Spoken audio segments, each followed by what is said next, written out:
আপনি বলুন না, আপনারা এই যে বিচারপতি বনাম বিচারপতি নিয়ে আমাকে প্রশ্ন করছে না, আমরা কোনোদিন স্বাধীন ভারতবর্ষে এই জিনিস দেখেছি? যার কাছে আমরা যাই বিচারের জন্য, এই ঘটনা কোনোদিন আমরা স্বপ্নেও ভাবতে পারি?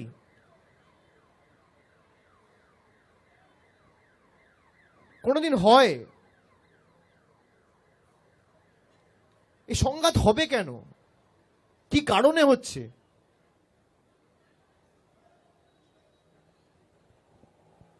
এ তো বিজেপি তৈরি করেছে, আর কিছু লোক বিজেপিকে মদত করছে বলে আজকে আমাদের দেশের এই দুরবস্থা। সে তো আমি বলেছি, যে কেউ আসুক না ভাই, লড়ার অধিকার আছে, তাতে অসুবিধা কি আছে? আইএসএফ এর যে কেউ আসতে পারে, সিপিএম এর আসতে পারে, বিজেপির আসতে পারে, এটাই তো গণতন্ত্রের রীতিনীতি, ঐতিহ্য।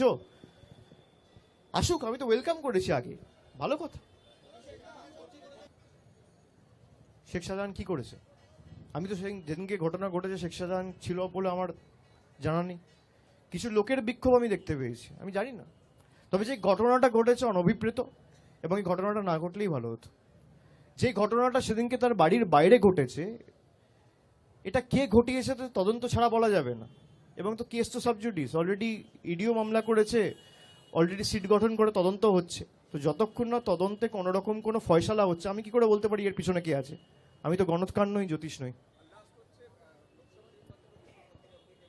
আমি যে বলেছিলাম যে ইডি সিবিআই যেখানে যা তদন্ত করছে, এতটুকু যদি আমার বিরুদ্ধে কিছু জনসমক্ষে আনতে পারে, আমার বিরুদ্ধে ইডি সিবিআই লাগাতে হবে না, ফাঁসির মঞ্চ করুন, আমি গিয়ে মৃত্যুবরণ করব।